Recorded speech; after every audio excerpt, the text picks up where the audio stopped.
Bạn ơi, giờ mặt trời sắp lặn rồi, mình phải về thôi, tối rồi. Chờ một chút, tôi làm xong cái này đã. Về nhà con cái, vẫn còn ở nhà nữa mà, chắc giờ này chắc đói cơm rồi, mình về nhà nấu cơm nữa mà.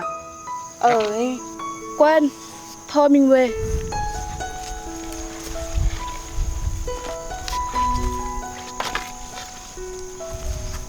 Bạn ơi, uống nước không? Nếu không uống đổ. Để tôi uống cho. Nhà cái nhà nặng lắm.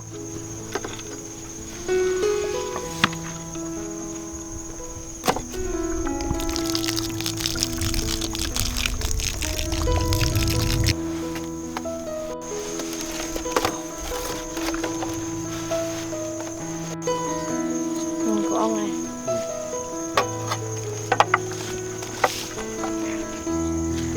Thôi, mình về.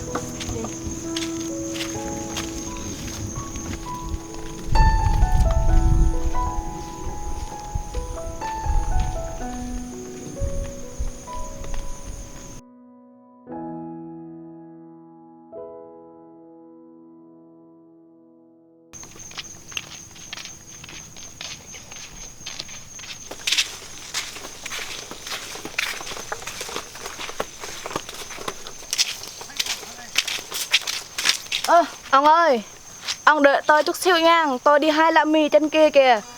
Nha. Ừ.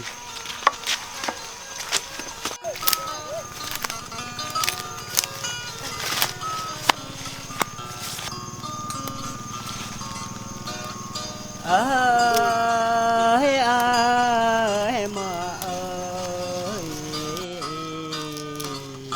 con tua ta chắc có biển lên hôm con tua ta chắc nó có biển bể sát,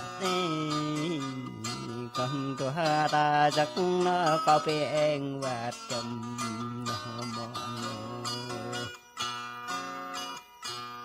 ơi ơi tâm ơi tâm hai tâm ơi cảm ơn tỷ sai tâm ơi tâm hai bia tâm ơi cảm ơn tỷ sai lại tê tâm hai đó tâm ơi cảm ơn tỷ lại tâm ơi.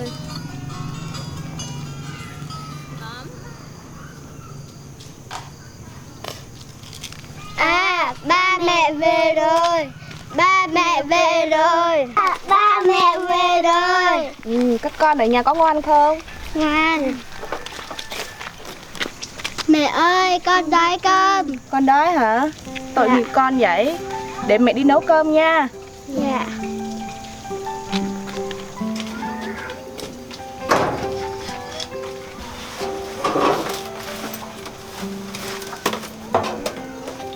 Để mẹ nấu cơm cho hai con ăn nha. Dạ.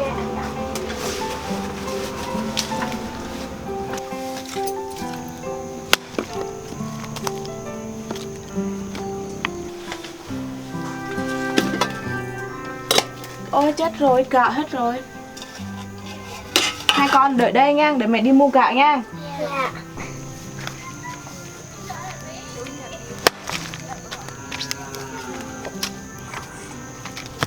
Nè ông ơi, Dạ, sao? ông đi mua gạo nha. Mua gạo hả? Gạo hết rồi. Ờ. Nè tôi dặn ông nè. 1, 2, 3 30.000 mua gạo, 10.000 mua cá cho con, 10.000 mua bánh cho con nữa. Ông đừng đi uống rượu nha. Biết rồi. Đi nhanh về nhanh nha. Rồi, biết. Dạ.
Một cộng một bằng 3, 5 cộng 6 bằng 20.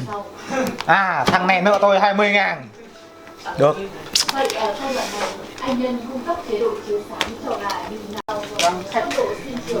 Chủ quán đâu? Gì vậy? Có bằng gạo không? Gạo à? Ừ. Để xem nào. Anh bạn ơi, gạo hết rồi. Có hết rồi á? Gạo này làng này nghèo, suốt ngày đi mua gạo ở đây. Hết rồi.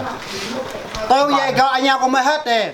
Giờ chồng mới đi làm về á, để nấu cơm cho các dao ăn. Nhưng mà hết gạo rồi. Nên giờ bây giờ qua đây mua gạo này, giờ gạo hết rồi vô. Thế nhưng tên quán kia tên là 35 có bán gạo á. Có hả? Đi. Giờ thăm đi á. Đi đi. Cảm ơn.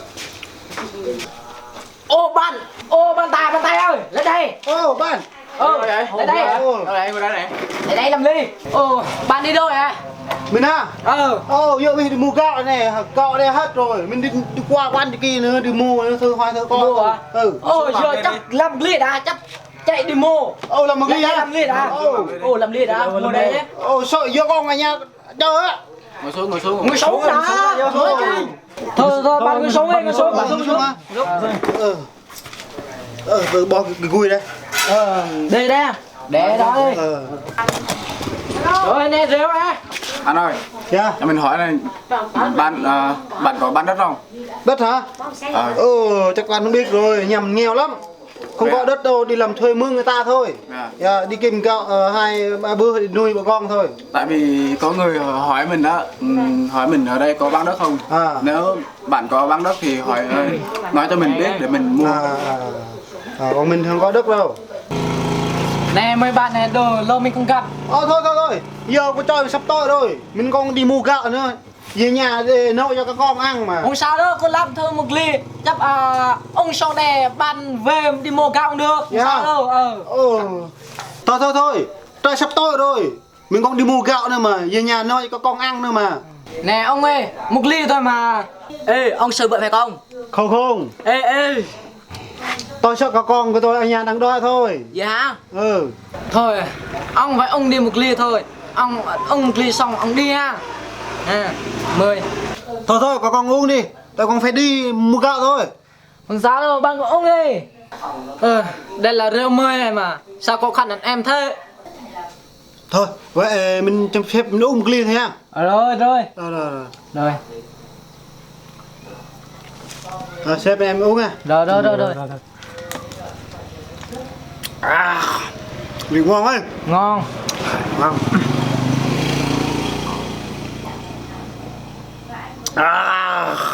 Vị ngon quá. Rồi giờ mời tới ai? Mời tới anh này nè. Rồi mời anh. Rồi cảm ơn anh. Ăn muối à? Ăn muối đi, ăn cá khô này. Cá khô à? Đây là ly rượu mời của tôi, anh nhận đi cho anh em vui vẻ. Hả? Xin phép mình uống thêm ly này nha. Xin phép mình uống. Vui nắng quá.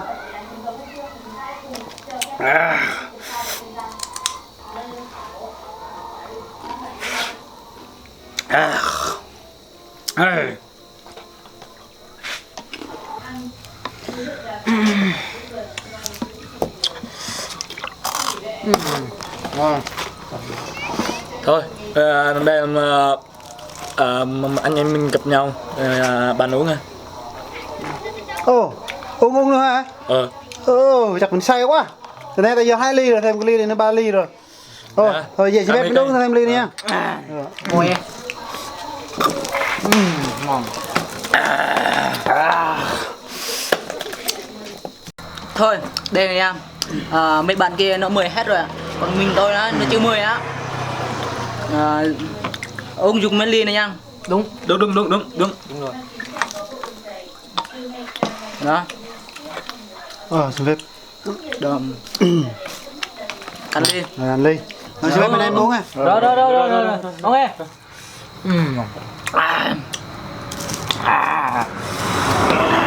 Ông rồi hôm nay đủ say tôi rồi. Rồi ăn mùi em. Rồi ăn. Rượu hết rồi. Thôi anh em ngồi đây để mình đi lợi tiếp nhá. Không sao. Không sao, anh em mình lâu gặp một lần mà mình phải mời qua mời lại chứ. Thôi anh em cứ chơi này xíu nhá. Không sao đâu. Rồi ơi. Thôi. Bạn đó to quá Bà lại bà đông à? hả? Bà đông hả? Nãy bạn này nó bên trong đồ. Mình biết nó không đi lơi rồi, nó đi lơi luôn mà đồ. Mình sắp xe rồi mà, sao nó đi lơi rồi đồ bạn nó to quá. Cái nó đi. Cái nó đi.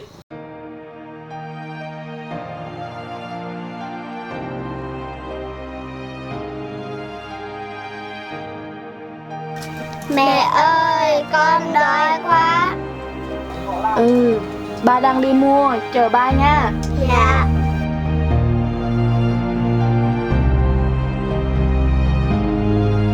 Các con ngồi đây nha, để mẹ ra ngoài xem thử ba con về chưa nha. Dạ.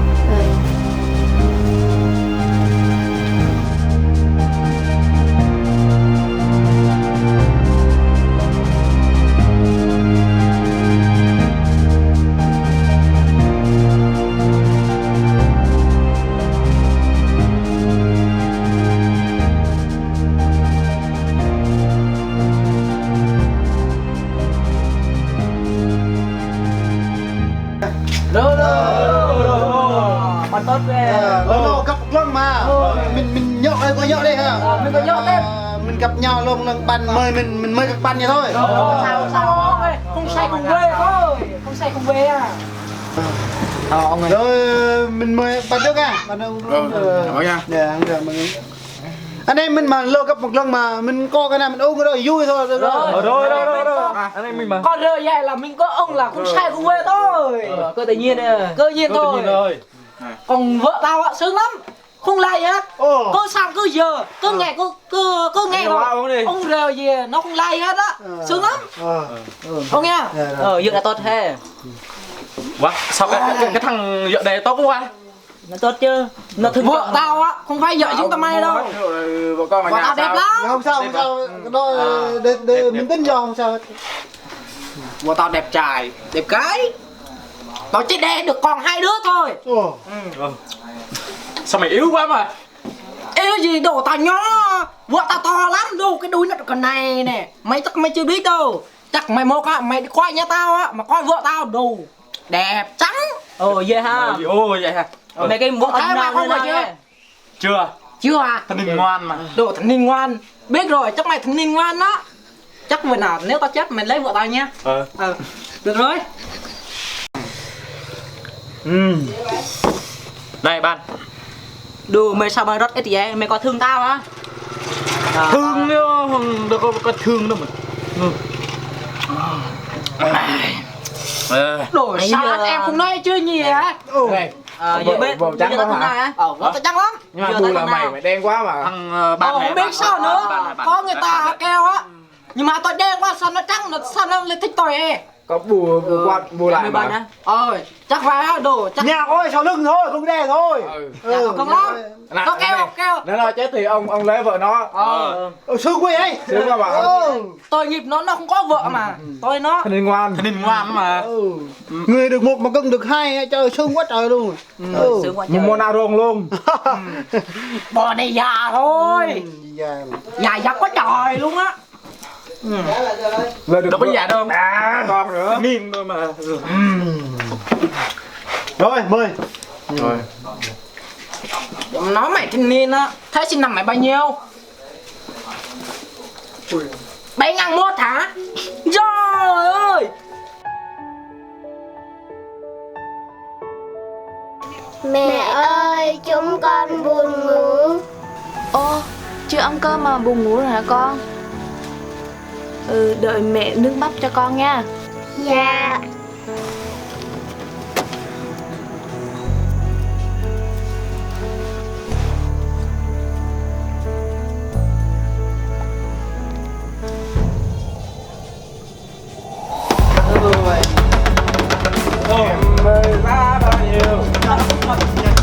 Sao 15?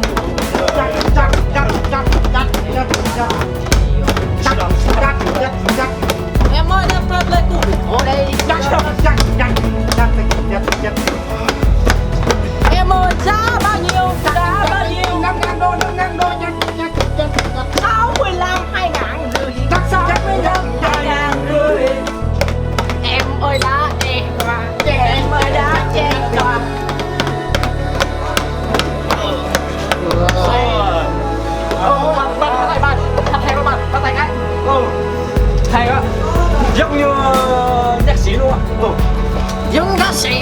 lên trên thang á, thang năm á.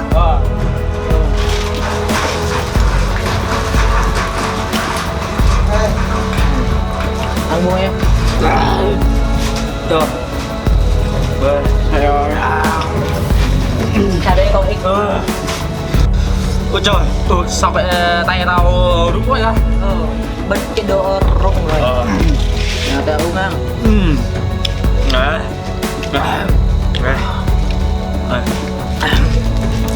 Hết mùa rồi. Cuối cùng còn một cái này.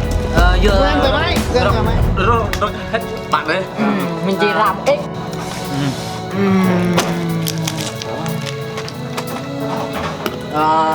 Ly cuối cùng này anh, cảm ơn bạn đã được ôm với chung của tôi. Không sao. Các bạn mời mình trước mà. Mình mời là các bạn anh em mà đúng không? Đúng. Gặp nhau mình có đây bao nhiêu là mình nhậu có bao nhiêu đó đúng không? Đúng. Anh em giờ thì thì biết bên em giờ thì rượu cũng đã hết rồi. Rồi chơi cũng đã tối rồi. Giờ mình phải về. Sau này gặp nhau là mình có việc là mình nhậu tiếp. Đúng rồi. Anh em đúng không? Không ai đây à? Ở đâu? Rồi mình đi về đấy. Rồi Giờ anh bạn sắp về rồi, giờ mình sẽ phép bắt tay đã. đúng rồi, bắt tay rồi. Sau này gặp lại á. Sau này gặp lại rồi. Sao lại cái đại à? Rồi, bắt tay. Thôi mình về trước á. Nhà mình xa lắm. Mình còn mua gạo nữa mà. Rồi vợ con chút nữa vợ con cho Còn nhà tôi xa lắm. Xa tôi. Tay mình hô luôn á. Ôi xa đi.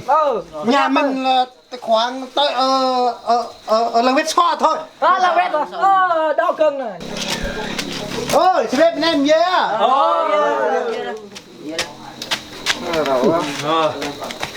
Bạn lên xe từ từ thôi nha. Không sao. Thôi, về. Phải chừng đi chỗ đó tông Không sao. Kinh nhông á. Không sao. Đi thôn Thá ha. Các bạn xe mình đây đúng không? Xe từ từ thôi nha. Các con vô thôi nha. Các con mặn nó bay đâu đúng không? Đúng rồi, chỉ mặn lắm. Thôi mình về.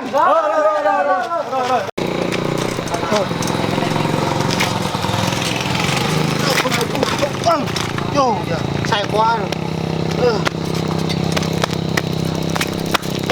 Sao xe ngược vậy? Sai quá. Sai quá. Thôi bỏ xe đi không được đi. Ngày mai mình qua lấy không được, không sao hết. Xin phép em về à. Ngày mai mình lấy xe mình thôi. Sai quá.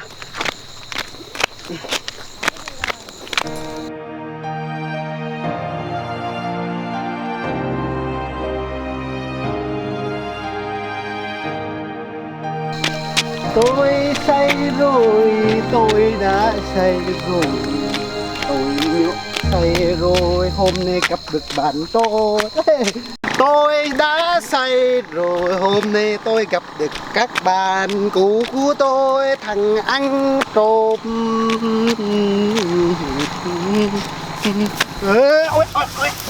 Ôi da. Vô cái đường này nhỏ quá. Mình say rồi. Cái đường này nhỏ quá mà. Sao mình ngang cái đây ấy? Cái đường to đây mà sao mình lại ngang cái đây ấy? Ngày mai tao sẽ quýnh mày. Buồn cái mũ. Cái mũ của tao. Cái đây rồi. Đây rồi. Đồ mày ngắm cái đây hả mày? Hôm nay tao rất là vui quá là vui.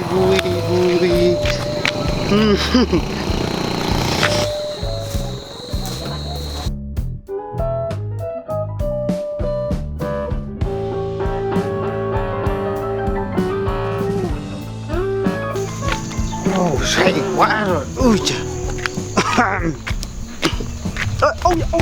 Ôi trời. Ôi say quá. Dép bên đâu rồi? Đây rồi, dép bên đây. Dép đây rồi. Bỏ dép đây thôi cho nó an toàn chút.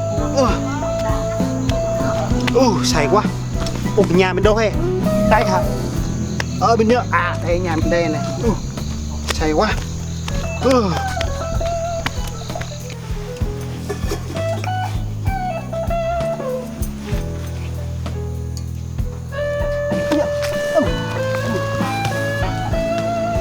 Nghe trong đầu thật câu quá.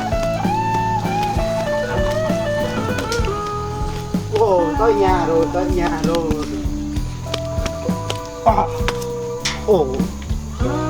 Nhà mình đây. Mình say mình mua ở nhà son thôi. Mình mua nhà son thôi.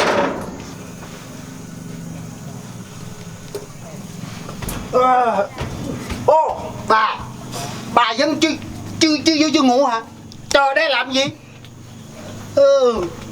Gạo tôi đâu ông? Gạo hả? Gạo nào? Cái gùi này sao đầu trên đầu dưới vậy? Tao dính tay tôi đâu rồi? Gạo tôi đâu? Gạo hả? Gạo tôi chưa mua. Thế tiền tôi đâu? Tiền hả? Nhọ hết rồi. Trả lại tiền cho tôi đây.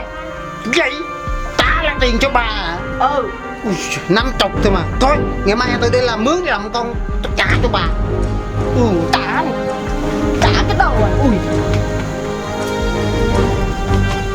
Sao? Giờ bà muốn sao?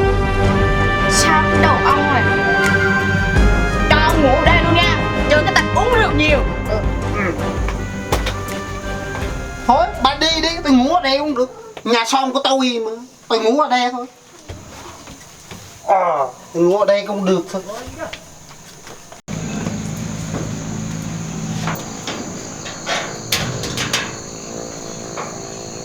Nhà son của tôi mà. Tôi ngủ ở đây cũng được. Đây là đồ gối êm nhất của tôi đây. Ngủ thôi. Đừng làm phiền tôi ngủ.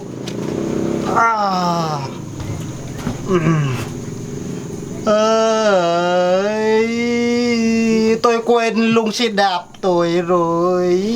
Tôi quên luôn mua gạo luôn rồi. Tôi quên lưng con nôi son rồi. Tôi quên ngủ nhà son thôi. Ngủ thôi.